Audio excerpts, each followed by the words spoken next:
Selamat pagi kepada Pak Tikno dan juga semua kepada rekan-rekan guru JKP saat ini dimanapun berada.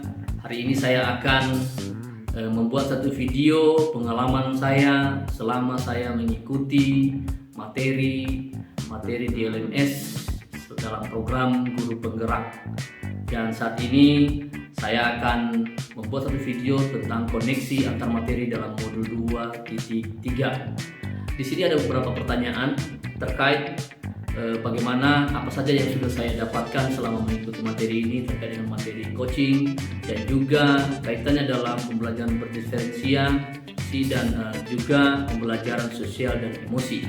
Nah, saya akan membacakan beberapa pertanyaan di sini Bapak Ibu, khususnya kepada Pak Tikno, dan juga saya akan berbagi pengalaman saya dan apa saja yang juga sudah saya bisa nikmati dan lakukan di dalam kelas setelah melewati materi pembelajaran ini.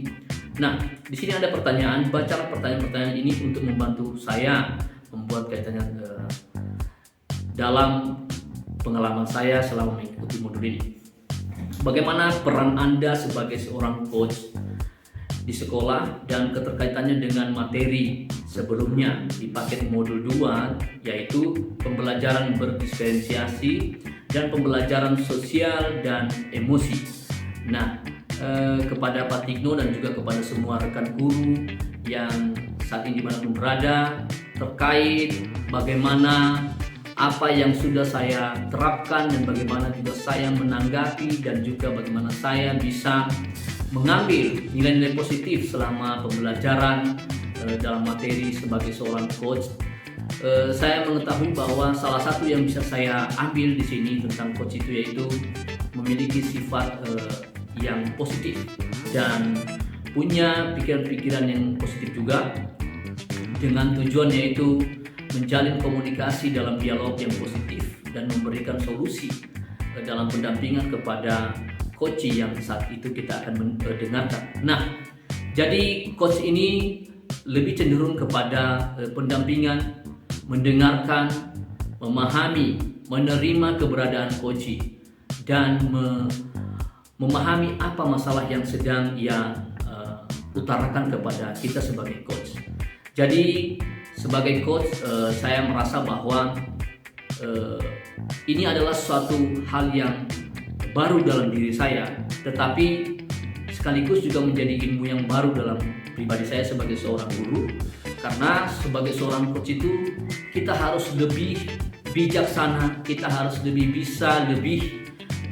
mendewasakan diri, bahkan juga dalam bertutur kata memahami orang lain dan mendengarkan mereka, dan sekaligus juga kita akan memberikan pendampingan, solusi, dan kita tidak boleh mematahkan semangat orang yang sedang berbagi dengan kita. Jadi dalam kaitannya dalam pembelajaran berdiferensia, yaitu apa yang sudah saya lakukan selama ini dalam kelas mungkin jauh dari kata berdiferensia, tetapi setelah saya belajar tentang berdiferensia dalam modul 2 dan kaitannya sebagai seorang coach, saya mulai memahami bahwa terlalu banyak karakter-karakter anak-anak murid saya, peserta didik saya, yang membuat saya terkadang terganggu. Tetapi setelah memahami pembelajaran ini, berdiferensia itu kita sebagai seorang guru, saya sebagai seorang guru harus menempatkan diri untuk lebih memahami murid saya, untuk lebih memahami peserta didik saya. Karena dalam dunia mereka sebagai seorang murid, di dalam kekanak-kanakan mereka, tentu mereka memiliki sifat-sifat yang berbeda. Ada beberapa anak yang saya perhatikan ketika dia belajar, dia malas-malasan, bahkan juga dia malas dalam memberikan tugas. Dan terlebih juga ada anak juga yang malas datang ke sekolah. Ada juga anak yang memang sama sekali dia datang ke sekolah itu, dia bukan hanya belajar tapi cenderung lebih banyak aktivitas bermain. Jadi sifat aktifnya itu lebih cenderung. Nah, jadi Bapak Ibu, ini yang menjadi peran saya sebagai seorang guru sekaligus sebagai seorang coach, di mana saya harus memerankan pribadi saya untuk bisa berdiferensia terhadap peserta didik saya ini. Jadi saya ingin menggali bagaimana cara saya supaya saya bisa memberikan pemahaman kepada anak-anak ini, maka saya harus mendekatkan diri, memahami lebih dulu karakter anak-anak saya.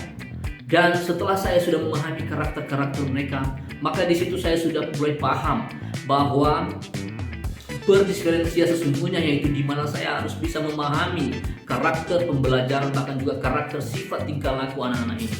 Bagaimana cara saya supaya, apa metode yang saya bisa lakukan supaya anak-anak ini bisa menerima pembelajaran yang akan saya bagikan kepada mereka.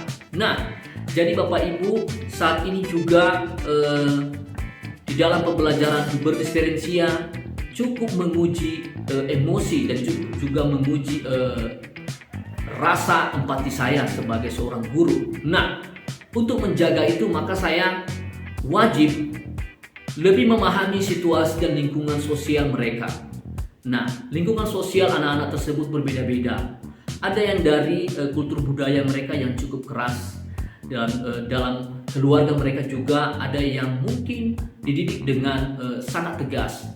Dan juga dalam sekolah mereka berbau dengan anak-anak yang lain, dengan teman-teman mereka yang lain yang berbeda suku, berbeda bahasa, dan itu membuat kultur sosial mereka akhirnya terkadang tidak terkontrol, baik dalam cara bicara mereka, bahkan juga baik dalam tata krama mereka, sopan santun mereka terhadap guru dan juga teman-teman yang lain. Dan di situ saya mulai memberikan pemahaman-pemahaman sosial yang positif, seperti yang sudah kita terapkan di sekolah, yaitu saling menghormati, hormati teman, hormati yang berbeda agama, hormati yang berbeda suku, dan hormati juga guru. Jadi 5S itu kita terapkan di sini, yaitu salam sapa sopan santun. Senyum salam sapa sopan santun itu wajib hukumnya di sekolah kita di tempat ini, dan itu sudah kami terapkan, dan itu sudah saya terapkan secara pribadi, sehingga lewat sosial yang terbangun di dalam kelas, terbangun di dalam sekolah ini tetap berjalan dengan baik sebagaimana mestinya. Jadi ini adalah bagian-bagian dari pembelajaran berdiferensia yang saya anggap sangat positif, dan saya sebagai coach berusaha semaksimal mungkin untuk bisa mengontrol emosi saya. Bagaimana saya bisa menerima kekurangan dan keterbatasan anak-anak yang saya ajar. Jadi hal inilah yang sangat penting dan juga sangat saya syukuri selama mengikuti guru penggerak ini, khususnya di dalam modul pembelajaran paket 2. Jadi kepada Bapak Ibu semua CGP dan khususnya kepada Pak Tikno, apapun yang sudah saya lakukan, apapun yang sudah saya pahami selama ini, selama saya menjadi seorang guru, saya belajar untuk menjadi coach yang baik. Saya belajar untuk lebih memahami dan menerapkan pembelajaran berdiferensia yang positif, dan juga sekaligus saya selalu berusaha untuk memahami sosial, budaya, kultur budaya mereka, dan sifat tingkah laku anak-anak saya. Dan juga tidak kalah pentingnya, saya selalu harus bisa mengontrol emosi saya, menjaga emosional saya, memahami apa latar belakang mereka, mengapa mereka malas belajar, mengapa mereka tidak mau mengerjakan tugas, mengapa mereka juga jarang ke sekolah, mengapa mereka juga harus datang ke sekolah, dan apa tujuannya. Tentu di sana ada tujuan-tujuan positif setelah ketika mereka datang ke sekolah itu untuk mendapatkan ilmu, pendidikan, pengajaran, pembelajaran yang baik. Melalui pembelajaran berdiferensia ini, saya sebagai seorang guru sekaligus menjadi sebagai seorang coach, saya harus mampu untuk bisa memahami bagaimana tata krama yang positif, bagaimana cara pembelajaran dan pengajaran yang positif yang bisa diterima oleh anak-anak. Tentu ini akan menjadi tanggung jawab saya. Inilah yang sudah saya pahami selama saya sebagai seorang guru, dan terlebih juga selama mengikuti program guru penggerak ini, terlebih khusus dalam pembelajaran 2 modul paket 2, yaitu belajar tentang sebagai seorang coach dan berdiferensiasi. Nah, jadi pertanyaan berikutnya juga di sini dikatakan, yaitu bagaimana keterkaitannya keterampilan coaching dengan pengembangan kompetensi sebagai pemimpin pembelajaran. Saya sebagai seorang coaching tentu punya tanggung jawab yang tinggi, pemahaman yang lebih dibanding dengan anak-anak murid saya. Saya sebagai seorang coaching harus bisa mendengarkan. Saya sebagai seorang coaching harus bisa memahami. Saya sebagai seorang coaching harus bisa mengembangkan kompetensi-kompetensi pembelajaran yang positif sehingga menambah ilmu, sehingga bisa menambah pengetahuan kepada anak-anak saya yang saya ajar. Dan kepemimpinan di dalam pembelajaran yang sudah saya lakukan selama ini, tentu saja saya harus lebih menjadi mentor, menjadi memanajerialkan pemahaman di dalam kelas, membuat kesepakatan kelas, dan saya juga sekaligus sebagai seorang manajer yang bisa menerima segala kekurangan, keterbatasan mereka, tidak membanding-bandingkan dan tidak membuat satu perbedaan. Tetapi saya sebagai seorang coaching harus bisa mendengarkan masing-masing individu, setiap pribadi-pribadi anak, apa saja kekurangan, apa saja yang akan menjadi keluhan-keluhan mereka, dan apa saja juga yang menjadi keterbatasan dan kelemahan mereka, sekaligus juga apa saja yang menjadi kelebihan mereka. Dan itu saya rangkum dan saya simpulkan bahwa semua yang mereka lakukan adalah hal-hal yang positif sekaligus dalam keterbatasan, sekalipun walau dalam keterbatasan. Dan saya sebagai seorang guru, tentu juga sekaligus sebagai seorang coaching, saya ingin mengembangkan potensi saya untuk bisa lebih berkompetensi di dalam peran sebagai seorang guru, peran sebagai seorang coaching, untuk bisa meningkatkan prestasi-prestasi pembelajaran yang baik, dan sekaligus juga bisa membawa anak-anak saya, murid-murid saya menjadi murid-murid yang memiliki kompetensi yang baik, yang unggul di dalam pembelajaran, dan juga memiliki budi pekerti yang baik, memiliki profil Pancasila yang baik di dalam sopan santun mereka, di dalam tata krama mereka, dalam tingkah laku mereka, bahkan juga bukan hanya di sekolah, tapi juga di luar sekolah, di tengah-tengah keluarga, lingkungan mereka, dan dimanapun mereka berada.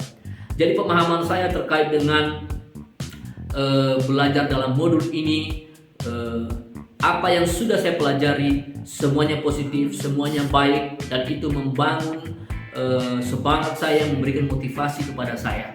Sekalipun saya memang dalam praktek melakukannya penuh dengan keterbatasan dan penuh dengan segala kekurangan, tetapi setidaknya saya sudah bisa memahami sedikit demi sedikit dan terus mengembangkannya, dan terus ingin meningkatkan kekurangan-kekurangan saya sehingga bisa membawa dampak positif, khususnya bagi sekolah kami di SD Andes PDIP Masa Depan Cerah. Itu saja yang sudah bisa saya bagikan kepada Pak Tikno dan juga kepada rekan-rekan guru CGP lainnya dimanapun Bapak Ibu berada, terkait dengan pembelajaran 2 di dalam koneksi antar materi dalam modul 2.3. Selamat siang Pak Tikno, terima kasih.